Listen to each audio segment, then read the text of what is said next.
Duck blind position को बेहतर बनाने का एक और तरीक़ा आपके डिकॉइज़ पैटर्न के साथ है। मुर्गाबी के तजर्बाकार शिकारियों की राय अलग अलग है। मेरी नज़र में यू और वी पैटर्न की डक ब्लाइंड से 10 मीटर के फासले पर ख़त्म हो सकता है और शुरू हो सकता है।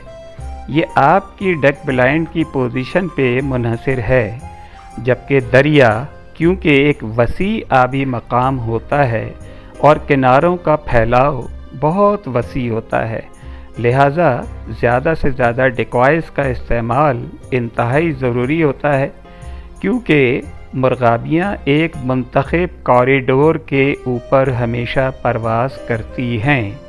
लिहाजा दरियाओं के ऊपर ब्लाइंड सेटअप भी इन्हीं कॉरिडोर्स के नीचे लगाना चाहिए। याद रहे कि आपके डिकॉइज़ के मुंह का रुख हमेशा हवा की सिमत में रहे। न सिर्फ डिकॉइज़ बल्कि इलेक्ट्रॉनिक मोजों का भी। दरियाओं की गुज़रगाहों पर ये यकीन नहीं होता कि आने वाला फ्लॉक गोताखोर या डाइवर मुर्गाबियों का है या डैबलर मुर्गाबियों का।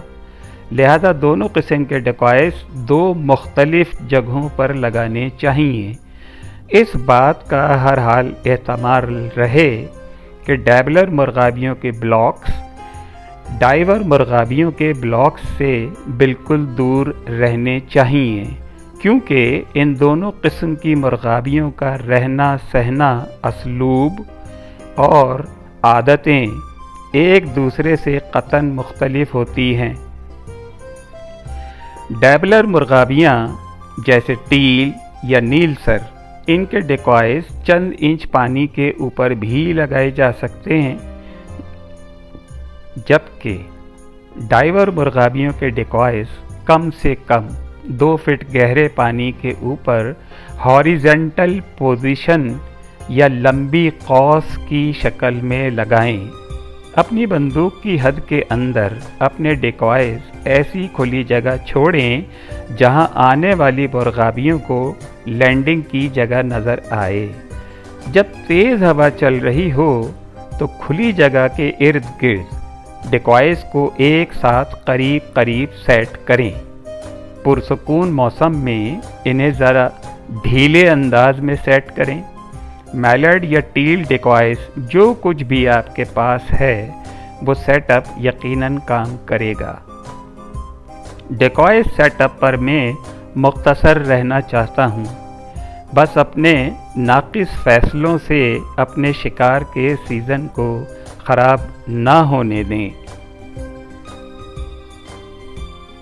एक अच्छा दरिया का शिकार हमेशा बेहतर स्काउटिंग, मंसूबाबंदी और शिकार को अंजाम देने के अमल का नतीजा होता है।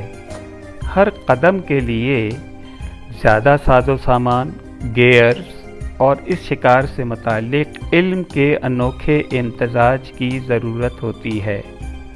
एक बड़े दरिया के मुख्तलिफ चैनल्स या पानी की मुख्तलिफ शाखों पर शिकार करना एक चैलेंज है और शिकारियों के लिए ये काफ़ी दुश्वार गुज़ार है।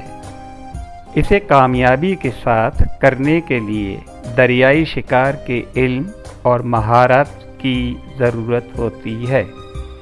लेकिन आप जिस किस्म की अनवा या मुख्तलिफ नस्लों को मार सकते हैं वो हैरान कुन है। इस किस्म के शिकार में आप छोटी टील्स के साथ बड़ी मुर्गाबियाँ, जिसमें डैबलर और डाइवर दोनों शामिल हैं, मसलन पोचर्ड और नीलसर के साथ साथ गीज़ या काज भी मार लेते हैं। नक़ल मकानी की परवाज़ों के दौरान दरियाओं पर मुर्गाबियों की परवाज़ों और तादाद के मुताल्लिक़ कोई हतमी राय नहीं हो सकती। अगर हवा और मौसम आपके फेवर में हो तो एक अच्छा शिकार हो सकता है। मौसम और हवा के गैर मतवाज़ी और नाहमवार तग़य्युर के साथ شکار خراب بھی ہو سکتا ہے۔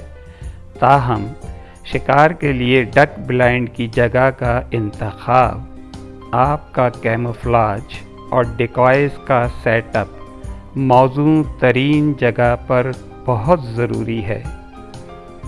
میری نظر میں وہ بہت خوش قسمت شکاری یا شکاری حضرات ہیں جن کو کسی دریا کے آس پاس دلدلی زمین ایسی مل جائے جہاں مرغابیوں کی خوراک موجود ہو۔ یقیناً ایسی جگہ مرغابیوں کی آمد و رفت کا سلسلہ مسلسل قائم رہتا ہے، لیکن یہ کوئی قاعدہ نہیں، نہ بڑے دریاؤں پر مرغابی کے شکار کا کوئی اصول ہے، یہ محض آپ کی خوش نصیبی ہوگی۔ دریاؤں پر مرغابی کا شکار دراصل پاس شوٹنگ کہلاتا ہے، جہاں موسم کے ایک خاص دورانیے میں مختلف قسم کی مرغابیوں کی نسلوں کے غول دریا پر ایک مخصوص سمت میں پروازیں قائم رکھتے ہیں، اور پروازوں کے انہی کوریڈورز کے نیچے آپ مختلف شکلوں میں اپنی ڈک بلائنڈز بنا کر بیٹھے ہوتے ہیں اور ان کا شکار کر رہے ہوتے ہیں۔ مرغابیوں کے ان لینڈ شکار کی نسبت پاس شوٹنگ بہت مشکل ہے، تکلیف دہ اور چیلنجنگ ہوتی ہے۔ یہ یقیناً شکار کی ایک الگ دنیا ہے۔ آپ جہاں شکار کرتے ہیں وہاں موسمی حالات پر بہت زیادہ انحصار کرتے ہیں۔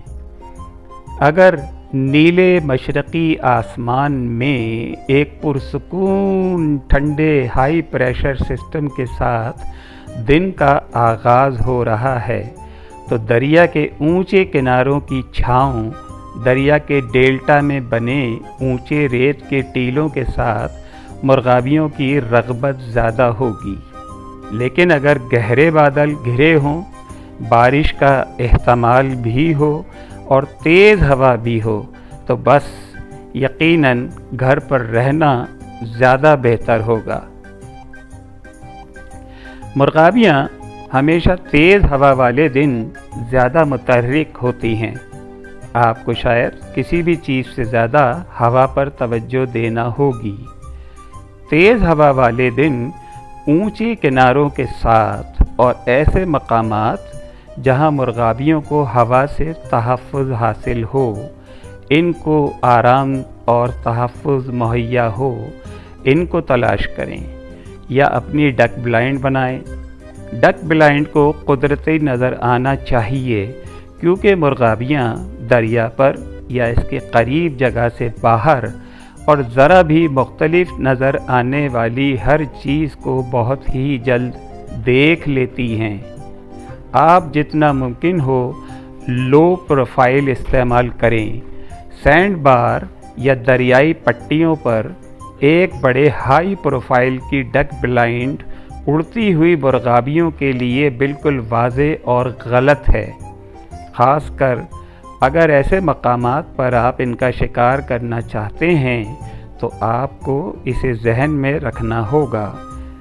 یاد رکھیں، دریاؤں پر شکار کے دوران ڈکس فلائنگ کوریڈورز کے نیچے ایک متوازن ڈک بلائنڈ اور زیادہ سے زیادہ ڈیکوائز کا استعمال آپ کے لیے ایک کامیاب شکار کی ضمانت ہوتا ہے۔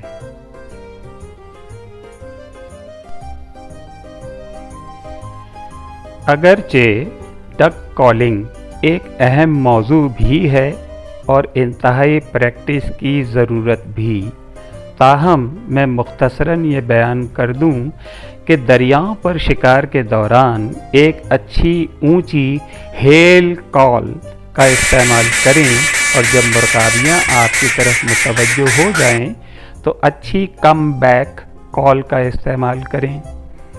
آپ بڑے پانی اور بڑے کھلے دریا کے اوپر شکار کر رہے ہیں، لہذا اونچی آواز میں اور بہت خوب متواتر کالنگ کرنا ضروری ہے۔ اگر آپ کے پاس اچھی ہوا چل رہی ہے تو آپ کی کالنگ بہت دور سے آتی مرغابیوں کو अपनी तरफ राग़िब करती रहेगी। मुर्गाबियों के दरियाई शिकार में फीडिंग कॉल को भूल जाएं। दरिया पर या तो पासिंग करते हुए गोल गुजर रहे होते हैं या मुर्गाबियाँ दूर से आकर आराम कर रही होती हैं। इनको फीडिंग कॉल की बिल्कुल ज़रूरत नहीं होती। यहाँ हाई बॉल या हाई कम बैक कॉलिंग की ज़रूरत होती है। बहुत सारे शिकारी हज़रात ज़रूरत से ज़्यादा और बेवक्त डक कॉलिंग मुसलसल करते रहते हैं। वॉल्यूम का लेवल या डीबी लेवल भी बहुत ज़्यादा होता है।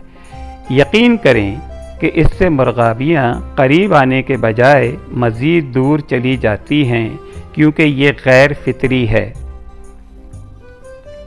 मुर्गाबी के शिकार में जैसे जैसे आप मुसलसल हर साल तजर्बात हासिल करते जाते हैं और आपकी स्टडी इस खूबसूरत और क्लासिकल शिकार में बढ़ती जाती है, इस शिकार में यकीनन आपकी एक्सपर्टीज़ और सलाहियतें भी बढ़ती जाती हैं।